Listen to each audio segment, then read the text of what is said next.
This is HOA Meltdown Moments. The HOA made it personal, and I made it documented. I do not care what you think you saw. Janet screamed through the bulletproof glass at the tow yard window, her hand gripping the release receipt like it was a hostage. I could argue at the tow yard after I paid, she said. $275, cash or card. Right now. I stood there with my arms crossed, my visor pulled low, my green jacket zipped up against the sudden gusts that had been slamming car doors all morning. Behind me, the tow truck sat in the lot with my sedan hooked to the wheel lift, amber lights still flashing. Janet had called it in at 6:45 that morning. I had woken up to a missing car and a notice taped to my front door. Unauthorized vehicle. Immediate tow. No appeal. I work as an airline baggage supervisor at Palm Beach International. I have seen every kind of chaos. Lost bags, missed connections, screaming passengers who think their vacation emergency overrides physics. But this was different. This was Janet Reed, Safety Committee Chair for Golden Mesa HOA Incorporated. And she had decided my dusty license plate meant I was a security risk. Golden Mesa sits in Palm Beach Gardens, Florida, about 15 minutes from the coast. The HOA runs tight, rules about landscaping, paint colors, mailbox styles. But parking enforcement is where Janet lives. She has been Safety Committee Chair for 3 years. Guest passes required for any non-resident vehicle. Parking permits with holographic decals that have to be renewed every 6 months. Fire lane markings that extend 10 feet past every hydrant. Street parking banned between midnight and 6. A vendor relationship with Titan Towing that feels a little too cozy. I moved here 8 months ago because the price was right and the commute was short. I close on a refinance in 2 weeks. My airline certification depends on staying out of legal trouble. Any lien, any court judgment, any tow record that hits my credit report could blow the whole thing up. Janet knows that. She has known it since the first board meeting I attended, when I asked why the guest parking rules were stricter than airport security. She had smiled at me that night and said, "I am the reason this neighborhood stays civilized." She said it again 3 months later when she fined me $50 for a guest who parked in a numbered spot without a pass. She said it a third time last week when she told me my permit decal was faded and I needed to buy a replacement within 48 hours or face escalating fines. I bought the replacement. I stuck it on my windshield the same day. But when I woke up this morning, my car was gone and the notice said unauthorized vehicle, no permit visible. I drove to the tow yard in my work truck. Janet was already there, standing at the payment window with a glove box envelope full of certified slips and a smile that could cut glass. Janet slid the envelope toward the window and said, "You can pay now, or you can let the fees compound. Your choice." I said, "Show me the authorization paperwork." She said, "I do not owe you anything." I said, "Florida Statute 6.13 requires tow operators to provide a copy of the authorization upon request." She laughed. She actually laughed. She said, "Keep arguing. You are making my case for me." That line stuck in my head. I did not correct her lie right then because I wanted her to commit to it in public. I wanted her to double down. I pulled out my phone and opened the Photos app. I had taken a picture of my windshield at 5:30 that morning, right before I left for work. The permit decal was clearly visible. Holographic strip intact. Expiration date 9 months out. I turned the phone toward the glass. Janet glanced at it and shrugged. She said, "That does not prove it was visible from the street."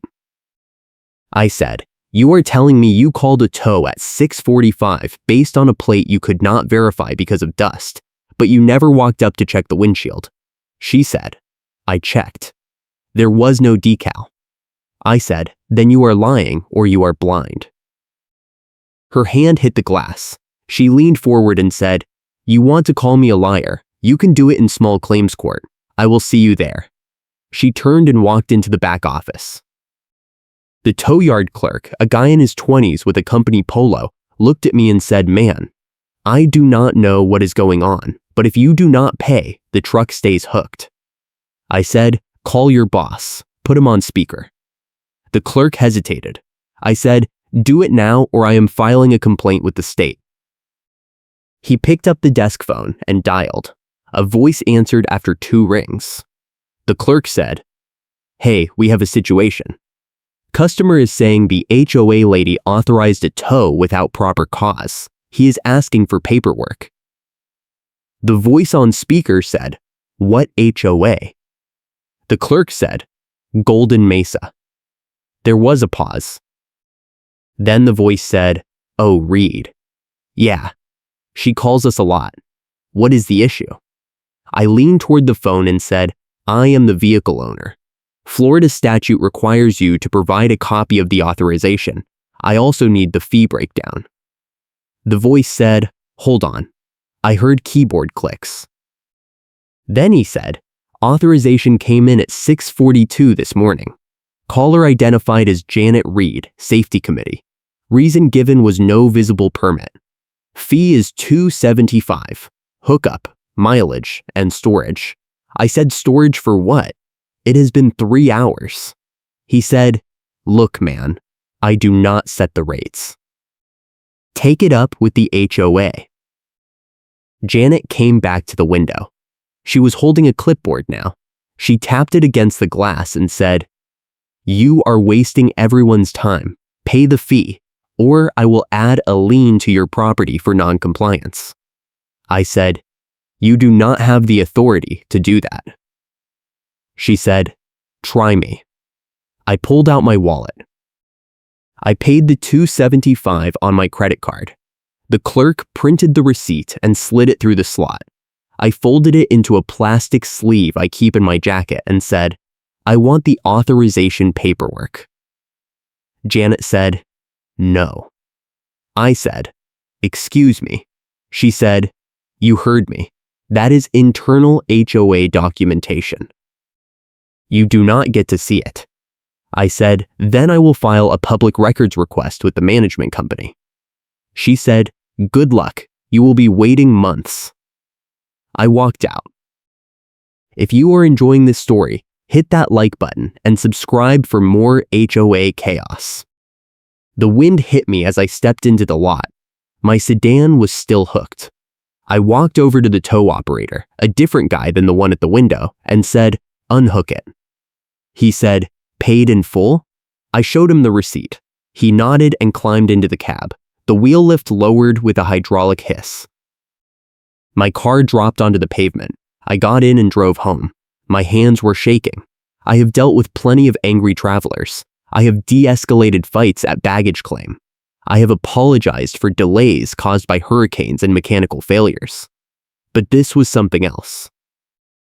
This was Janet using the HOA as a weapon, and I could feel the clock ticking. 2 weeks until closing.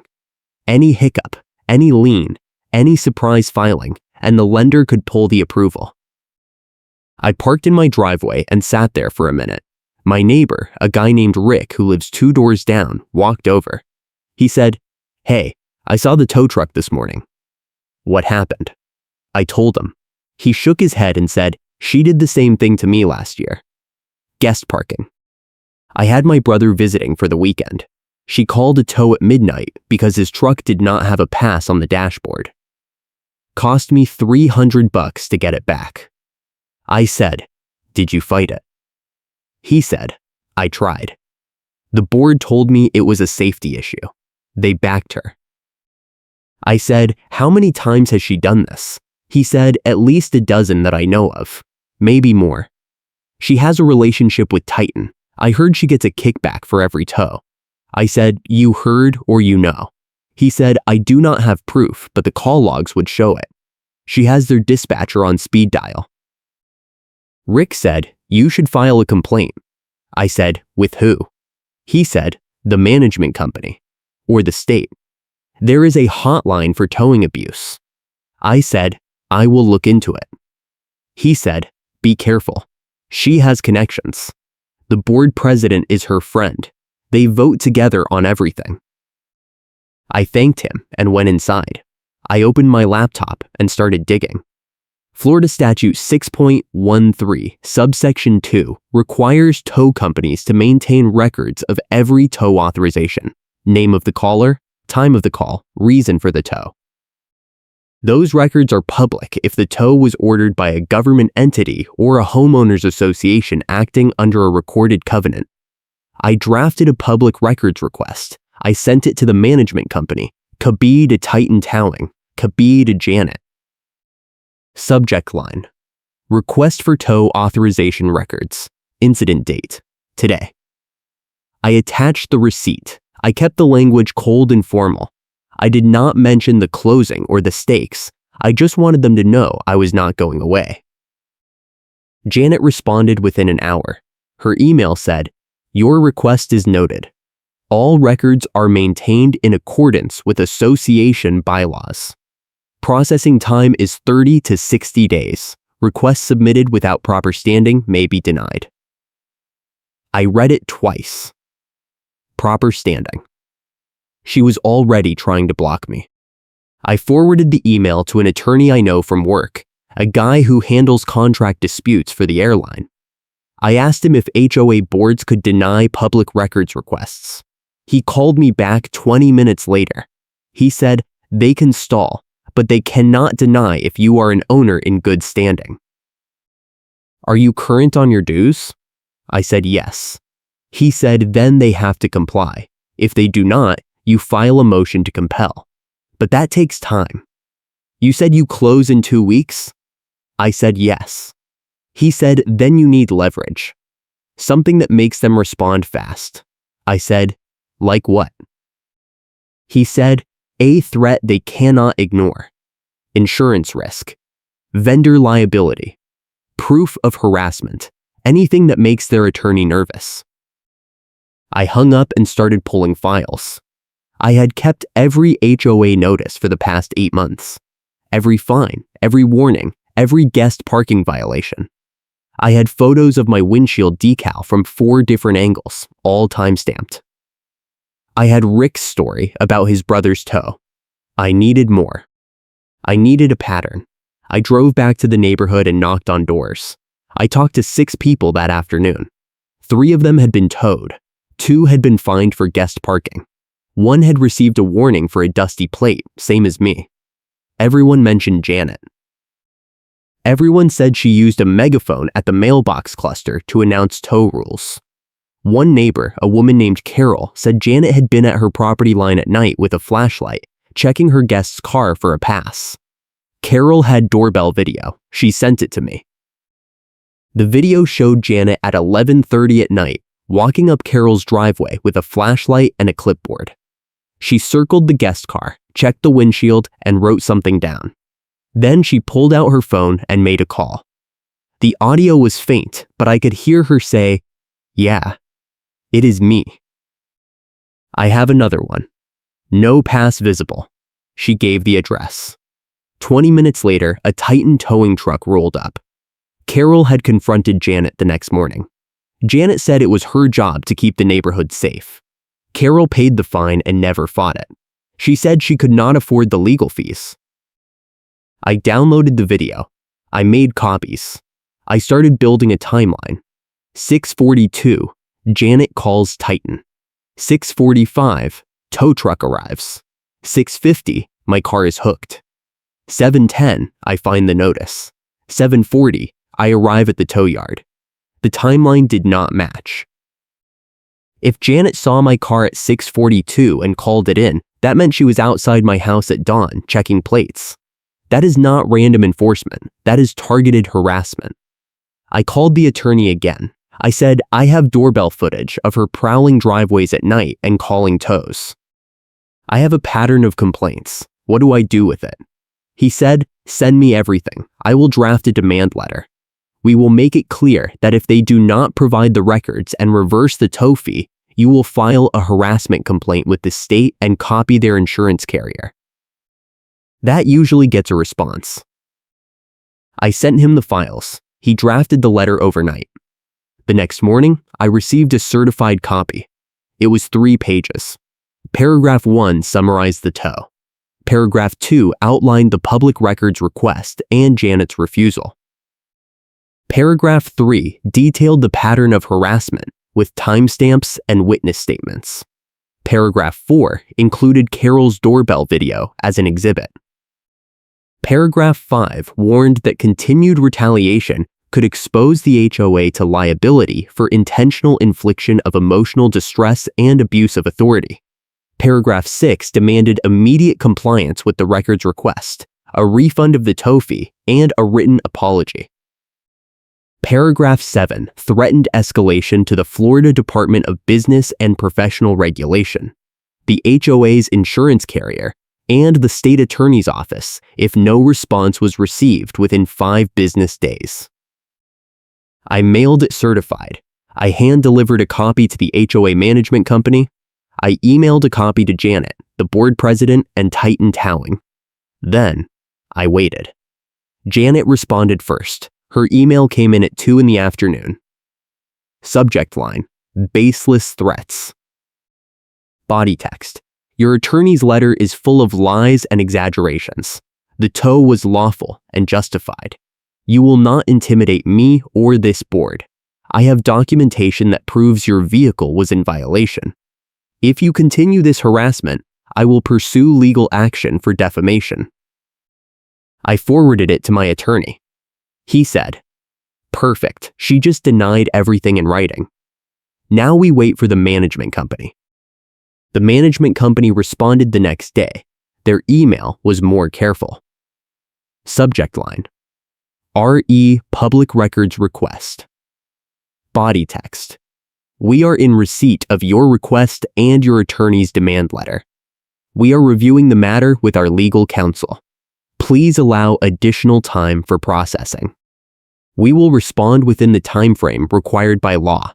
I read it 3 times. They were stalling, but they were not denying. That meant they were worried. I checked the mail. A new notice had appeared on my door. It was dated the day after I sent the demand letter. Subject: compliance violation.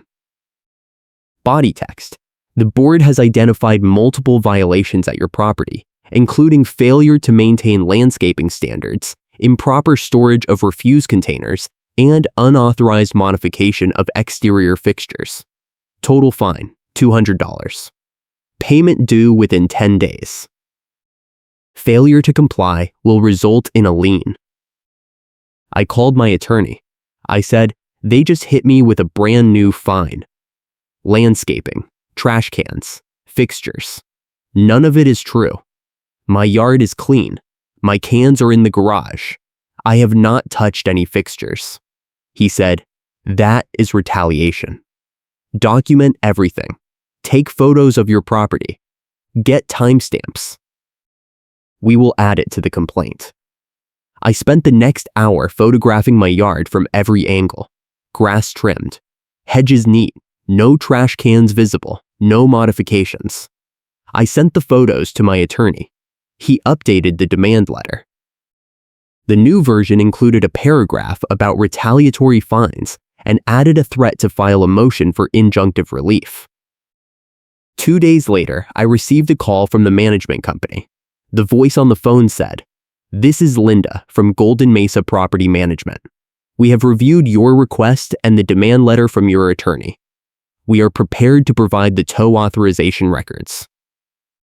However, we need to discuss the other allegations in your letter. Can you come to our office tomorrow at 10? I said, "Will Janet be there?" She said, "No. This will be between you, me, and our legal counsel." I said, "Fine. I will be there." The meeting was in a strip mall office on Military Trail. Linda was in her 50s, professional, no nonsense. The attorney was younger, a guy in a suit who introduced himself as Paul.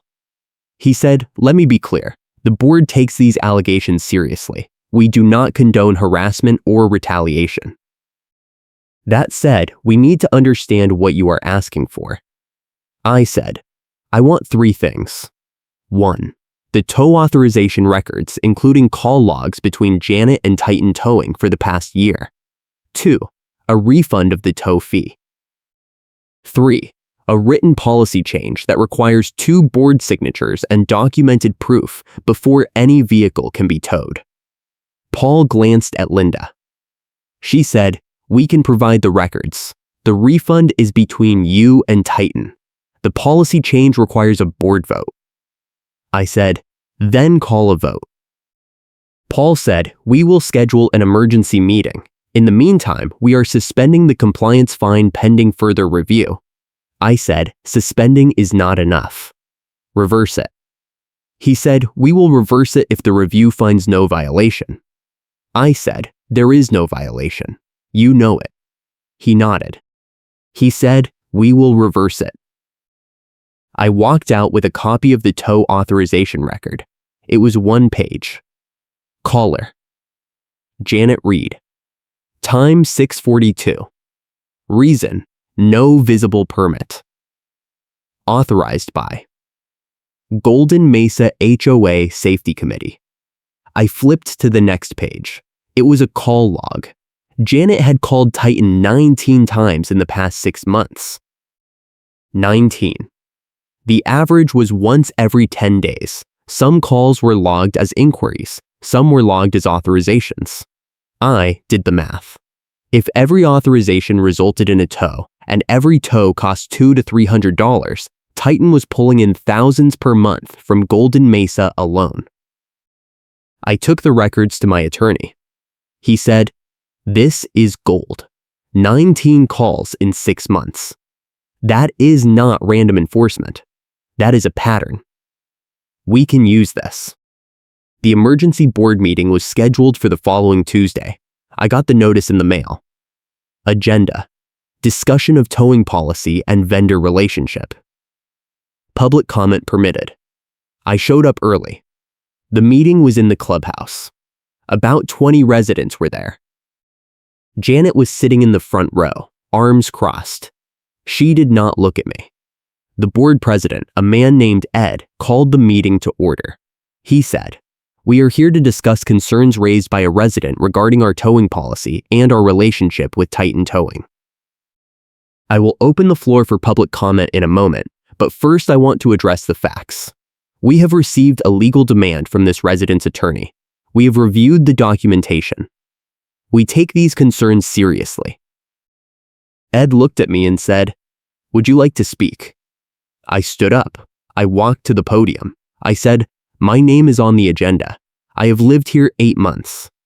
In that time, I have been fined 3 times, warned twice, and towed once.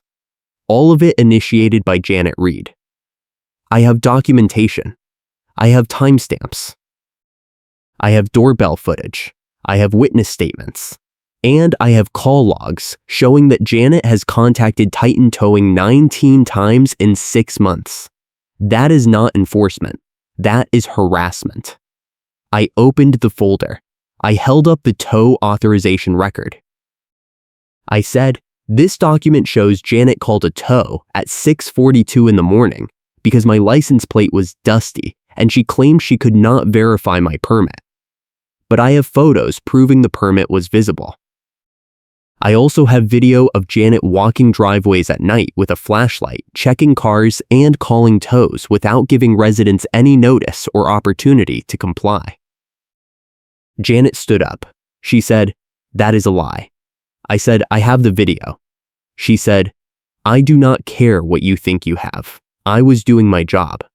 I am the reason this neighborhood stays civilized." I said, "You are the reason this neighborhood is afraid to have guests." Ed said, "Janet, sit down."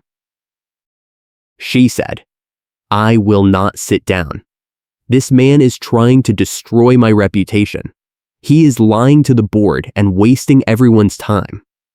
I said, "Then explain the 19 calls." She said, "I do not have to explain anything to you." I said, "You are going to have to explain it to someone, because I have already filed a complaint with the state, and I am sending a copy of these records to your insurance carrier. If Titan has been paying you, or if you have been receiving any benefit from this vendor relationship, that is fraud, and the board is liable." The room went silent. Janet's face turned red. She said, "You are insane." Ed said, "That is enough." Janet, "I am asking you to step outside." She said, "No." He said, "Step outside or I will adjourn this meeting." She grabbed her bag and walked out. The door slammed behind her. Ed looked at me and said, "Do you have proof of a financial relationship between Janet and Titan?" I said, "Not yet. But the call logs are suspicious. 19 calls in 6 months. If the board wants to protect itself, it should audit the vendor contract and review every tow Janet authorized." Paul, the attorney, leaned forward and said, "We will conduct an internal review. In the meantime, we are suspending Janet's authority to authorize tows pending the outcome of that review." Ed said, "I am calling for a vote. All in favor of suspending Janet Reed's tow authorization authority, say aye." 4 voices said aye. 1 abstained. Ed said, "Motion passes." He looked at me and said, "We will also draft a new towing policy that requires 2 board signatures and photographic evidence before any vehicle can be towed. That policy will go to a vote at the next regular meeting. Is that acceptable?" I said, "It is a start." He said, "We will also issue a refund for your tow fee. You will receive a check within 10 business days." I said, "Thank you." I sat down.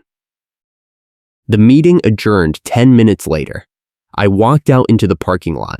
Rick was waiting by my car. He said, "That was incredible. You actually did it." I said, "We will see. The policy still has to pass." He said, "It will pass. Everyone is tired of her. She has been running this place like a prison camp for 3 years. You just gave people permission to fight back." I said, "I just wanted my car back." He laughed. He said, "Well, you got a lot more than that." The next week, I received 2 emails. The first was from Paul. Subject line, "Vendor Review Update." Body text, "Our internal review has identified irregularities in the call logs and vendor billing records. We have terminated our contract with Titan Towing effective immediately. A new vendor will be selected through a competitive bid process. Thank you for bringing this to our attention." The second email was from Ed. Subject line, "Board Action." Body text, "At last night's board meeting, the membership voted to remove Janet Reed from the safety committee. She will retain her seat on the board, but she will no longer have authority over parking enforcement or vendor relationships. The new towing policy passed unanimously. A copy is attached." I opened the attachment. The new policy was 3 pages. Highlights: 2 board signatures required for any tow authorization. Photographic evidence required showing the violation. Resident must be notified in writing and given 48 hours to comply before a tow can be ordered. No tows authorized between midnight and 6 unless the vehicle is blocking emergency access. Vendor call logs subject to quarterly audit. I printed it and put it in a binder. 2 days before closing, I received a check in the mail. $275. Refund for unauthorized tow. I deposited it. The closing went through without a hitch. I refinanced at a lower rate and locked in a 15-year term. The lender never asked about the HOA. The TOW never hit my credit. I stayed. Janet stopped showing up to board meetings. I heard from Carol that she tried to rally support for a recall election, but no one would sign the petition. She still lives in the neighborhood. I see her at the mailbox sometimes. She does not use the megaphone anymore. She does not carry a clipboard. She does not make eye contact. The new towing policy has been in place for 6 months. There have been 0 tows, 0 complaints. The board hired a new vendor through a transparent bid process. The contract includes quarterly audits and a resident appeals process. Rick told me the board is talking about expanding the policy to cover fines and compliance violations. 2 signatures, photographic evidence, written notice. The same rules that stopped Janet's tow rampage. I kept all the records. The tow receipt in the plastic sleeve. The demand letter. The call logs. The doorbell video. The emails. I keep them in a binder in my office. I do not need them anymore, but I like knowing they are there. Proof that I did not imagine it. Proof that I fought back. Proof that sometimes, when you stand up to a bully, the system actually works. Thanks for watching, and I hope you have a great day.